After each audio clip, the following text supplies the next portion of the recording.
Good morning, everybody. Just to say that the signal is not great this morning. I've had trouble trying to even get on this morning. So, my name is Deborah Byrne, and I'm from Deborah Byrne Psychology, media as DBpsychology. And this morning, I'm going to talk about aggressive behaviour in children. We may also have a visitor from a little ginger person. So, this is her. So she may decide to just hop around this. So aggressive behaviour in children. The first thing I just want to say is you as a parent have to decide, and you have to trust your gut instinct on this particular topic. I'm not talking about tantrums in children, in young children. I'm not talking about when they start to do tantrums when they're older. As teens, which they can do, that can be normal behaviour for a teen to throw a tantrum. But this is more aggressive behaviour that you feel is out of the ordinary. So, what's the causes? The causes are very varied. Sorry. And you really have to be a detective as a parent to investigate this.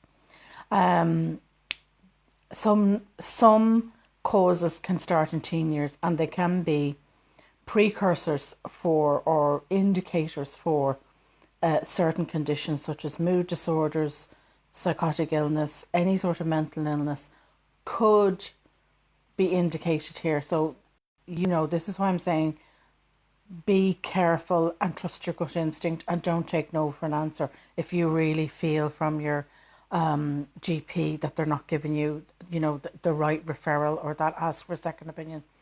In saying that, don't get alarmed. Okay, most aggressive behaviour in kids is caused by something else.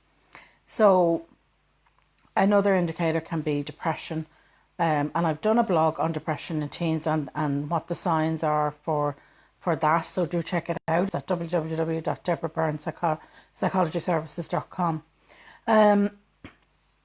Other reasons beyond the age of 7, it can be a communication difficulty. If your child still has problems with communicating, or if they're disabled, it can cause them to have aggressive outbursts. It's frustration. The child is frustrated, and it's going to be a natural part of that. Talking to them, working with different professionals should help alleviate that or reduce that. Certain disabilities like autism or ADHD can be part of that condition. So, again, you have to make allowances there, and again, you'll be working with professionals to help reduce that, or to help alleviate that, and help the child communicate more. For children would be trauma, if they've suffered a recent trauma, or if there's been a recent trauma in the family, or it could be an indication that something is going on there in a traumatic way. And I don't want to alarm people by saying sexual abuse or anything like that, but we have to. This is why I say to you, you have to be a detective. Stressors, if you're stressed, they will pick up on it. They could be stressed in school. They could be having school difficulties. Some children that haven't been diagnosed maybe with a learning disability can become very frustrated, and therefore become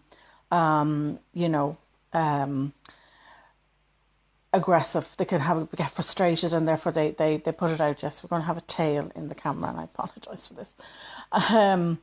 So not just learning difficulties though, but if they have any type of school difficulty at all, or there's a change in teacher, there could be a change in coach if they're on a team.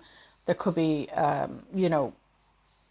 there could be growing pains, if you like. They could be changing. Sorry, they could be growing. So moving from one school to another, primary to secondary, from maybe baby school into as Montessori into primary school. All of these things are going to cause problems. So, as I said, you have to be a detective. Now, in terms of dealing with it, the first thing to do is stay calm. And I've talked about tantrums before, and it was tantrums in toddlers. So there are some other tips there that you can use. So you have to remain calm. If you're calm, they'll calm down. Okay, because if you start to get frustrated, if you start to get, and you can do, because a child is, this is happening, it's something that's happening on a regular basis, and you don't know why, and you don't know, there doesn't seem to be any sense to it, you can get very frustrated and you can get angry yourself. That's only putting oil on water, okay, or oil on a fire. It's not going to work, okay? It's just going to escalate things up. You have to. The very most important thing you have to do is stay calm. You also have to be consistent. So, they need guidance. They need the rules, the house rules. And I've talked about kids, particularly as they get a bit older, above 8, kind of above 7, that they would start to have an input into the house rules and discipline. That you be consistent with the discipline, and also be consistent with listening. You have to listen. Maybe perhaps you would, when things have calmed down, that you would take a step back and think, okay, maybe I need to sit and talk with them and see what's going on, and do more listening than talking. And always remember, with a teen, it can be a better way to talk to them is not face to face like this, but side to side. And also if you're doing something else with them. So if they were doing a chore, maybe they're cleaning in the kitchen, maybe they're doing dishes, they're loading a dishwasher, that you would be cleaning the countertops, and you have a conversation then. More likely that it's a better way to do it. The next suggestion is that you model behaviour. You have to model the same behaviour. If they're seeing you react in a certain way, they are going to do it exactly the same thing what you're doing. So they're going to model your behaviour. You also have to see what's your parenting style, and I've talked about parenting styles as well. Certain parenting styles may elicit certain behaviours from children. In fact, they will. So, you have to see, well, what am I doing? What way am I parenting them? And also, how did your parents react if you were that way or your siblings were that way? Go back and check what happened then. Am I repeating that? Was that not a good way? Do I need some help here myself in how I'm doing this?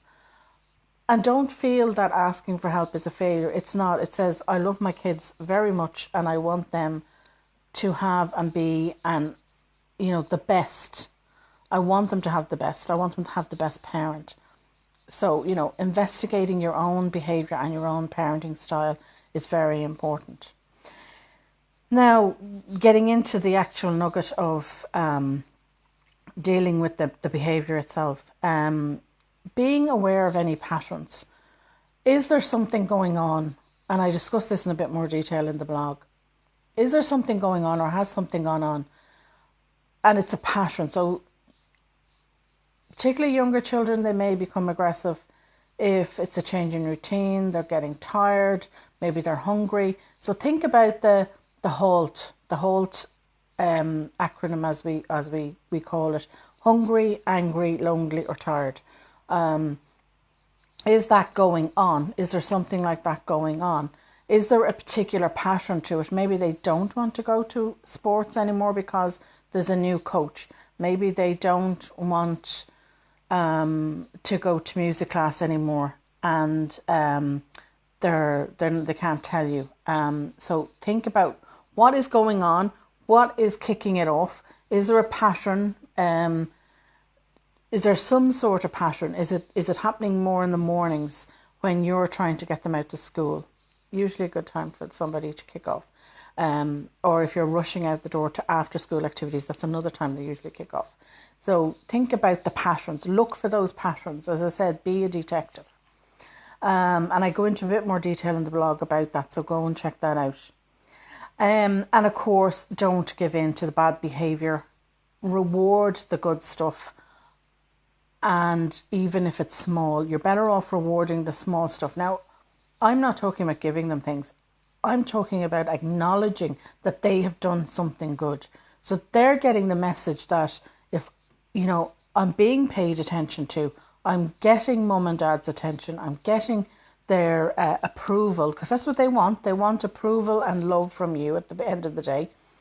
You're getting that. Set them up to succeed as much as possible. Set them up as everywhere. All the small things should be rewarded.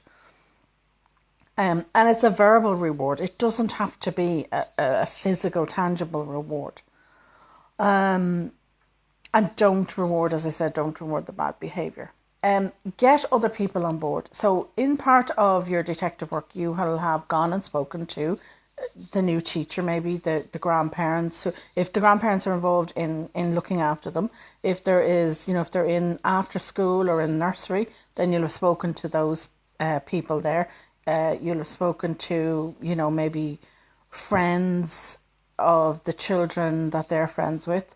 You'll have talked to people. You'll have done that. So if somebody is looking after them, if somebody is spending time with them, like a teacher, like after school club, after school activities, whatever, you also need them to come on board and to be rewarding and telling you about the bad behaviour, but also, well done, you're doing great there.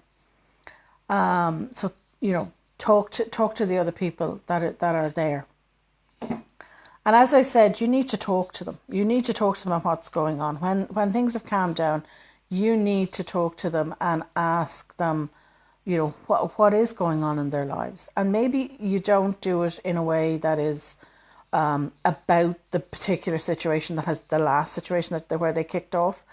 You talk about just life in general and what's happening in their life. But the most important part of that is you listen. You have to listen. The other part is you have to help them, particularly with a younger child. And I'm not talking about just under sevens here. I'm talking about a younger child. They don't know how to name and express a particular emotion. So it is our job as parents to help our children name the feeling that they have, to help them name that, to help them express it more appropriately. And you need to also offer them comfort. Now, I go into more detail on that in the blog, so do check that out. But they need to know at the end of the day, no matter how they behave, you still love them, and they need that reassurance that it's okay. You need to talk to me. You need to tell me what's going on. Another suggestion I have is that you get them outlets. So an outlet for their energy. Look at what they're interested in outside of school activities, be it music, be it art, be it writing, be it acting, be it sports of any kind. Get them doing things that, one, will use up their energy, but two, also would develop their strengths. So look to that and get them doing those outlets. And the last thing I'll say to you is be very patient, because this will take time. If you're trying to change a particular behaviour, if they have learned that the only way to get your attention is to be aggressive or to have some bad behaviours, then it will take time. It took time for that to develop. So, you're doing it in reverse now. It does take time. You have to be patient. In saying that, always, always, always trust your gut instinct. So if you think, I said at the start, the causes can be very varied, and if you think that your child has something, it's not right, and you just feel it's not right, then please ask for help. The sooner you get an intervention, the sooner you get a diagnosis, the better it's going to be for your child. So never feel that you have failed them. In fact, if you're asking for help, you are doing the opposite.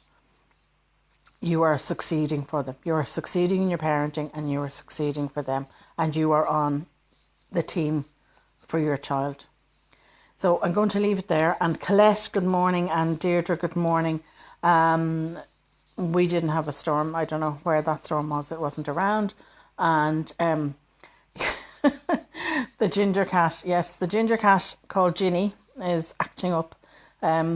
I have to say she's been very good up to now. She hasn't been in any videos, but I do love her, so I forgive her a lot of things. Believe me, half the things she does, you'd be surprised. So I'll leave it there this morning, and thank you very much for listening. And don't forget to check out Monday's blog, and I'll see you all again next Saturday morning, hopefully, weather permitting. Thank you.